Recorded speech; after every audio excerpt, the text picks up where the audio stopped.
India in IMF out, Maldives की इज्जत लुटने से बची। बचाई किसने? हमारे प्यारे भारत ने।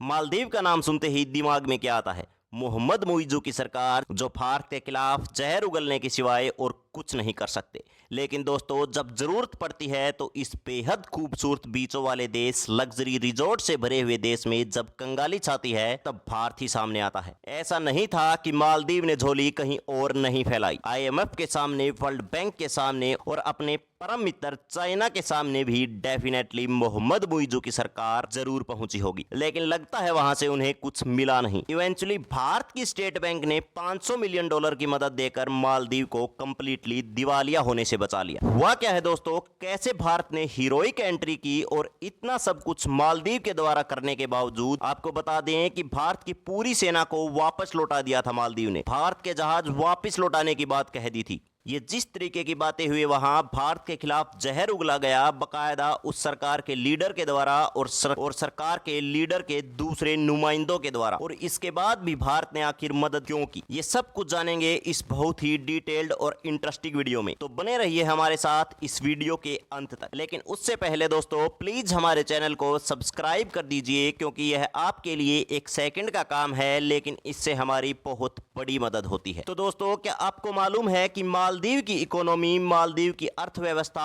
ऑलमोस्ट कोलैप्स हो जाने वाली थी। मालदीव आईएमएफ या किसी दूसरे इंटरनेशनल ऑर्गेनाइजेशन की मदद लेने के लिए पहुंचा, पर किसी ने की नहीं उनकी मदद। बजट क्राइसिस हो गया था मालदीव के अंदर। मालदीव की इकोनॉमी हाल के सालों में काफी बुरे तरीके से अस्थिर हो गई है। मालदीव पर बहुत ज्यादा कर्जा था और फिर 2019 में कोविड महामारी आ गई, जिससे काफी ज्यादा टूरिज्म पर प्रभाव पड़ा और उसके बाद वहां पर सरकार बदली और इंडिया आउट कैंपेन चलने लगा। भारतीयों ने भी कंप्लीटली मालदीव का तिरस्कार कर दिया, कंप्लीट बॉयकॉट कर दिया, मालदीव घूमने जाना बंद कर दिया। आपको बता दें कि सबसे ज्यादा टूरिस्ट भारत की तरफ से जाते थे और भारतीयों ने मालदीव को चुनना बंद कर दिया। अब हुआ क्या देखिए, मालदीव बहुत ज्यादा कर्ज में डूबा हुआ था और उसके पास कर्ज के बोझ से बाहर निकलने का कोई तरीका ही नहीं बचा था। इसके ऊपर से सन 2024 में $25 मिलियन का इस्लामिक सुकूक बॉन्ड रिपे करना था, जिसे इंटरेस्ट नहीं कहा जा सकता। यह एक प्रकार का पेमेंट है जो इंटरेस्ट की जगह इस्तेमाल किया जाता है, लेकिन मालदीव के पास पैसे नहीं थे। मालदीव ने $500 मिलियन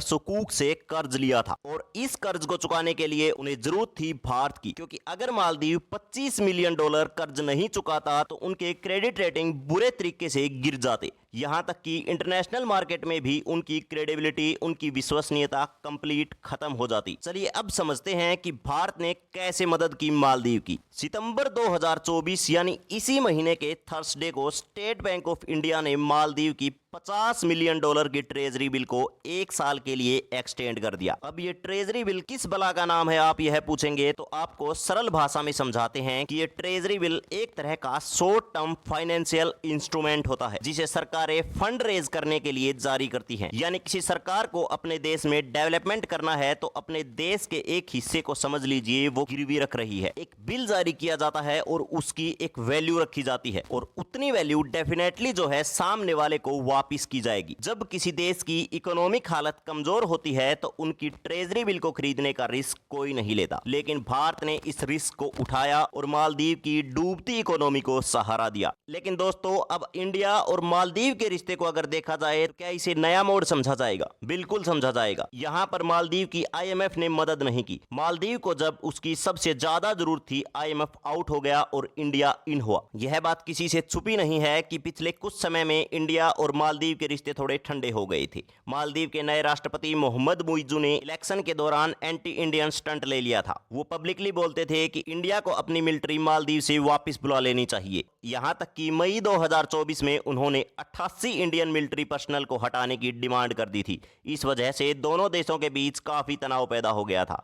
लेकिन जैसे ही मालदीव की इकोनॉमी का बुरा हाल हुआ, उन्हें एहसास हो गया कि भारत से दुश्मनी करके वो कुछ हासिल नहीं कर सकते और इसी एहसास के बाद मुइज़ू ने धीरे धीरे अपने एंटी इंडियन रिटोरिक को सॉफ्ट करना शुरू कर दिया। अगस्त 2024 में जब भारत के एक्सटर्नल अफेयर मिनिस्टर, हमारे विदेश मंत्री एस जयशंकर मालदीव गए, तब उन्होंने कुछ महत्वपूर्ण एग्रीमेंट्स पर साइन किया, जिनमें कैपेसिटी बिल्डिंग और high impact community development project शामिल थे। इस विजिट ने दोनों देशों के रिश्तों को फिर से पटरी पर लाने में बड़ी भूमिका निभाई। अब सवाल यह उठता है कि जब मोहम्मद मुइज्जू की सरकार ने भारत के साथ इतना सौतेला व्यवहार किया तो भारत ने मदद की तो क्यों की? आइए समझते हैं। इंडिया ने हमेशा अपनी नेबरहुड फर्स्ट पॉलिसी के तहत अपने पड़ोसी देशों की मदद की है। दोस्तों, मालदीव के साथ भी भारत का रिश्ता डिप्लोमेटिक नहीं है, सिर्फ कूटनीतिक नहीं है, बल्कि रणनीतिक है। मालदीव इंडियन ओशियन रीजन में हिंद महासागर के क्षेत्र में एक अहम मैरीटाइम मेंबर है, एक समुद्री पड़ोसी है और वहां की स्टेबिलिटी, वहां की स्थिरता भारत के लिए बहुत जरूरी है। इंडियन हाई कमीशन ने भी इस बात पर जोर दिया कि भारत और मालदीव के बीच की दोस्ती टाइम टेस्टेड, मतलब लंबे समय से चली आ रही है। इंडियन गवर्नमेंट ने न सिर्फ इस साल 2 बार मालदीव को $50 मिलियन का फाइनेंशियल सपोर्ट दिया, बल्कि एसेंशियल कमोडिटीज के एक्सपोर्ट पर जरूरी चीजें जो एक्सपोर्ट करते हैं उनके एक्सपोर्ट पर स्पेशल कोटा भी 1 साल के लिए एक्सटेंड कर दिया। मतलब भारत हर पॉसिबल तरीके से मालदीव को मदद कर रहा है ताकि उसकी इकोनॉमी पटरी पर आ सके, वो बर्बाद ना हो जाए। लेकिन मालदीव के साथ बढ़ती दोस्ती पर सवाल ये उठता है कि आगे इंडिया और मालदीव के रिश्ते कैसे होंगे? क्या मुइज्जू की गवर्नमेंट फिर से इंडिया के साथ टकराव की स्थिति पैदा कर देगी या दोस्ती की राह पर चल पड़ेगी? फिलहाल तो लगता है कि मालदीव को समझ में आ गया है कि भारत के साथ अच्छे रिश्ते रखना ही उसके फायदे में है। भारत की इस रणनीतिक दोस्ती को लॉन्ग टर्म के लिए रखना चाहिए, क्योंकि मालदीव इंडियन ओशियन रीजन में बेहद अहम है। देखते हैं मालदीव अपनी दोस्ती कैसे निभाता है भारत के साथ। आपको क्या लगता है दोस्तों? नीचे कमेंट सेक्शन में लिखकर जरूर बताएं। जितना हो सके इस वीडियो को शेयर करें फेसबुक, व्हाट्सएप पर। धन्यवाद।